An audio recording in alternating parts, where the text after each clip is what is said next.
talk to you politely.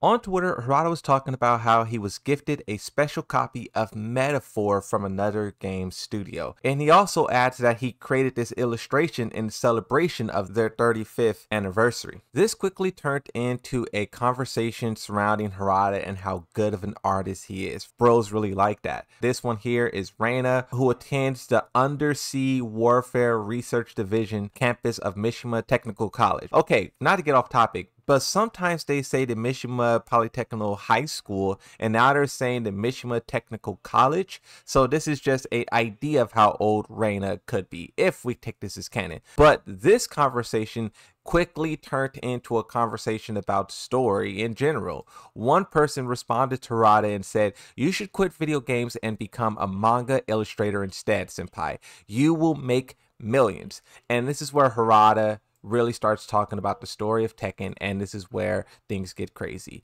He says, "Okay, let's think calmly together. You want me to be a manga artist, but don't you think that the story is more important than the art for manga? And you know, the story of the 30 years of the Tekken series I create, don't you? You still think I'm a good manga artist? 2 question marks. Now, the way that this was interpreted on the Tekken subreddit is Harada just admit/confirm that the Tekken writing is bad. You can decide for yourself whether or not Harada is or is not saying that in this tweet, but getting past that and just focusing on whether or not the story is bad and how the developers perceive it, right? Because the first thing you have to talk about, and this is what I always think is so fascinating about Tekken.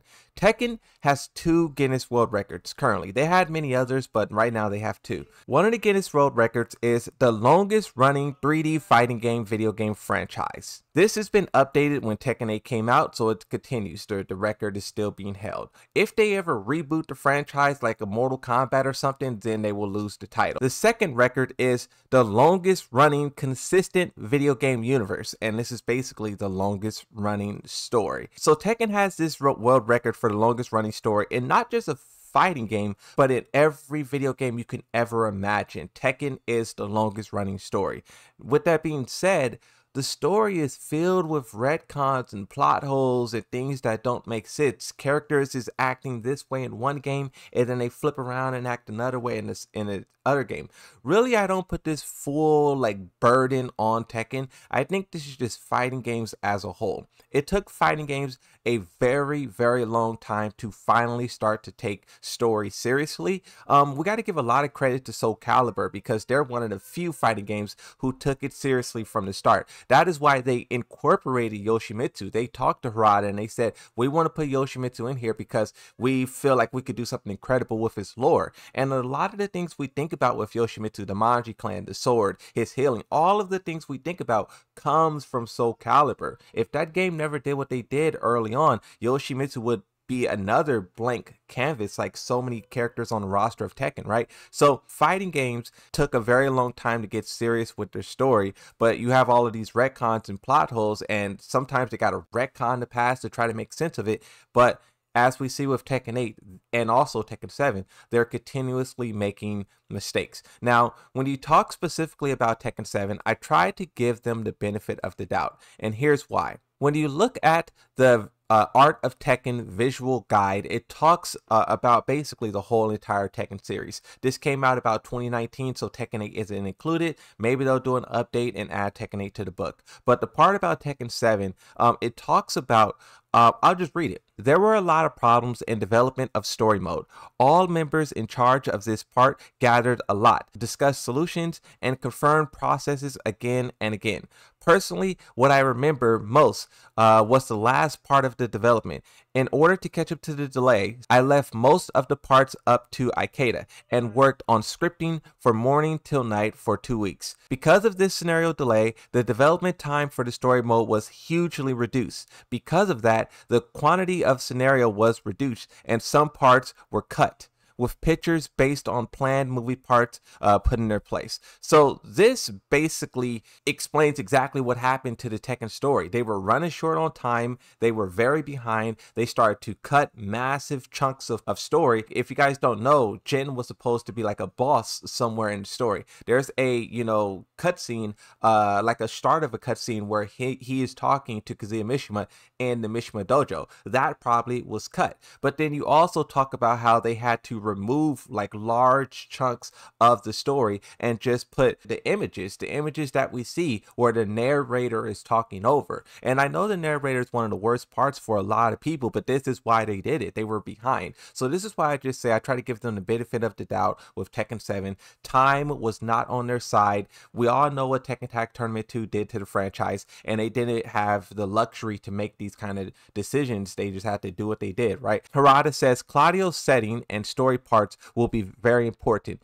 We've been needing an existence that can stand against the power of the devil that we've seen throughout the story setting and series. This is just like the rough idea of Claudio, and with Tekken 8, we could see how he ended. In my opinion, Claudio really didn't get to do much, and you can say that for many characters. This guy was introduced as a force to fight against the devil gene. He wasn't prepared for Heihachi. He got stumped out. He used one magical ability against Kazuya, and he barely hit him. When you listen to what the developers say about these characters and how they promote these characters, and then when you play the game yourself, like, you can't help but to feel let down, underwhelmed. And when we start to talk about Tekken 8, there is a couple of characters who really stand out in my mind. This comes from the PlayStation blog they did when they were doing the character announcements, and the first one that I want to talk about is Raven. Raven was hyped up, and it was said that he was going to play a big role in the story. This has a lot of players hyped because, Raven's returning. What is he going to do? We all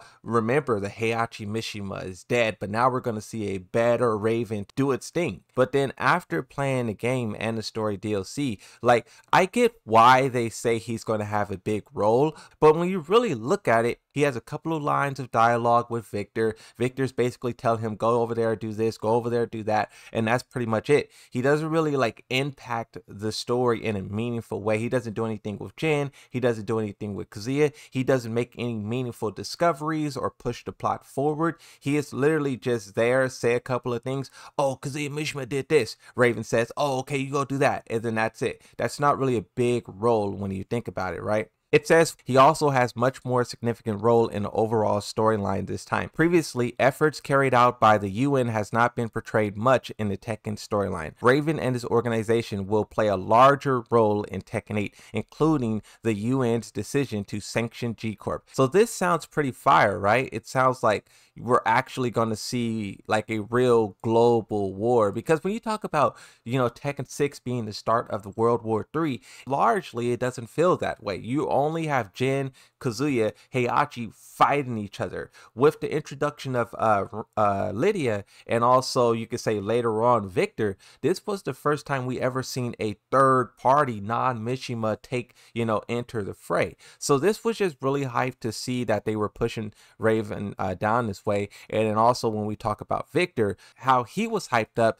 is, it says Victor plays a vital role in the setting of Tekken 8, influenced the power balance of the world. In the past installment, the leader of the UN was not revealed. However, in this game, the founder of the UN Armed Forces, Victor, makes his debut. His participation promises a unique and substantial twist in the story compared to previous titles. Now, when they said this, players were theorizing like crazy. What would this twist be? When we saw that he was eventually working with Lars, I was speculating that he was going to backstab Lars. What twist can he do? Raven playing a big role. You would have to imagine he's playing a big role in that twist. But when you play the game yourself, you see that the twist that they're referring to is, I believe, them going to interrupt the tournament. So Jin loses to Kazuya. Kazuya is now in control and he's hosting the tournament. Jin is in the tournament, fighting Leroy, press X to believe yourself, all of that garbage. And then Victor shows up with Lars after forming a team, and then they show up and basically siege the place. And this is something that I've always said, why don't anyone do? If Kazuya, Jin, Heihachi are the big bad villains, you know where they're at. Just, whenever they're hosting a, King of the Iron Fist tournament, why don't you just drop a bomb or like have a sniper or do something to take them out? And Victor kind of did a variation of that. Me personally, I'm surprised it took 8 games to do it, but so what, Victor did it. And I think that is in fact the twist that they're referring to. But the whole thing about this, where you talk about Victor, Raven, Claudio, any other character you want to speak on, just 30 years of development, it just doesn't feel good. We got the story DLC. There's massive retcons and plot holes everywhere. For them to have the Guinness World Record and for the story to be written this poorly, it kind of sucks. Even though Harada acknowledges that the story isn't the best, I mean, we talked about how Tekken 7, you could give them the benefit of the doubt. What's the excuse for Tekken 8? I just find it so interesting that the developers are just incapable of telling a cohesive story. It blows the mind how fighting game developers just can't get a good story out, which is so fascinating. Like, they brought back Heihachi, but do they know where they want to push him and how they want to develop him, and they know what story they want to tell with him? Or did they just bring him back just to bring him back? Yeah, motherfuckers, I'm coming for you! Yeah.